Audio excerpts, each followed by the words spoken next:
Okay guys, welcome to the second video. So in this section of page 54 in the Jpegd book. So guys, what happens in this drawing is that basically we have completed the floor plan. So you guys received an incomplete floor plan on your answer page.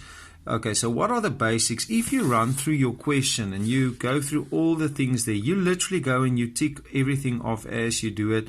You will see some things that they ask in the sectional elevation. There's some things they ask in your basically in your floor plan. So you have to tick all of those off. Now, something that is always asked, and I want you guys to remember this, is we always add in all the room designations. In other words, what is the name of this room? It's the bedroom. What is the floor covering? Tiles. Guys, now that is going to be a mark for that and a mark for that in every single room. So that is mentioned here at the bottom. They say label it and they talk about the room designation and the floor finish. So that is the first thing that you have to check out there. Okay, guys, then the next thing, all the electrical symbols are added in, so please just take note of that. This is a normal plug, that is a switch, that is a normal on and off switch. This just means that these two are connected.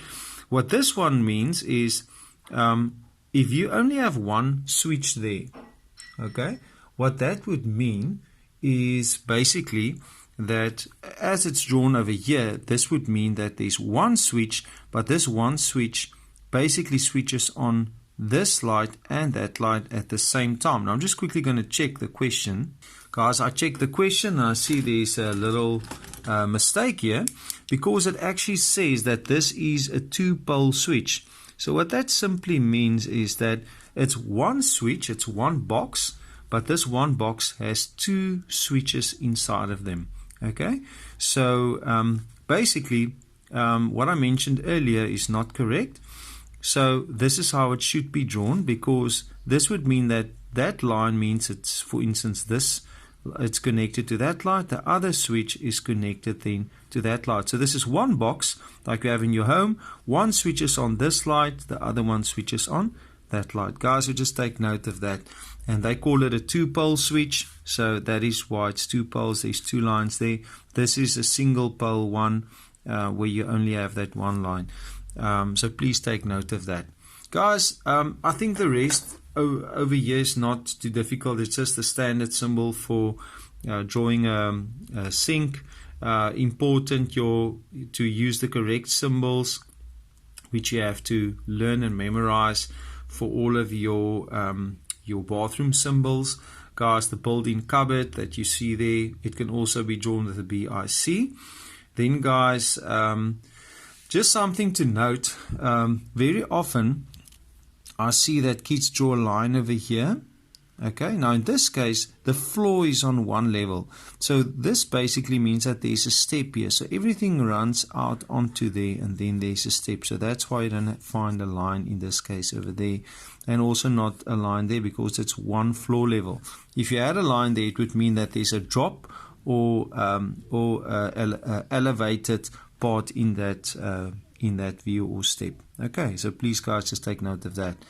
Also please note here at the bottom, this should also have, I would guess that this one is not completely right. I'm just going to check it quickly. This one should have a three-pole light switch, so this one is supposed to have three little lights there, and of course, like mentioned earlier, one would switch on the outside wall mounted light, which will be a light not on the ceiling but on the side of the wall that normally has a straight line, which is not that visible here, but it is there. This one switches on that light, the second one, the third one switches on this light over here. And guys, the 2x40 means simply that I've got one unit in there, one of those lights, the tube lights, and they are both 40-watt tubes in there. So it's one unit but with two tubes in, and both of them have a wattage or a rating of the power consumption that is 40 watts. Guys, I hope this helps you a lot.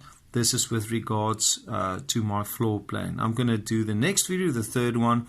I'm going to quickly focus on the sectional view.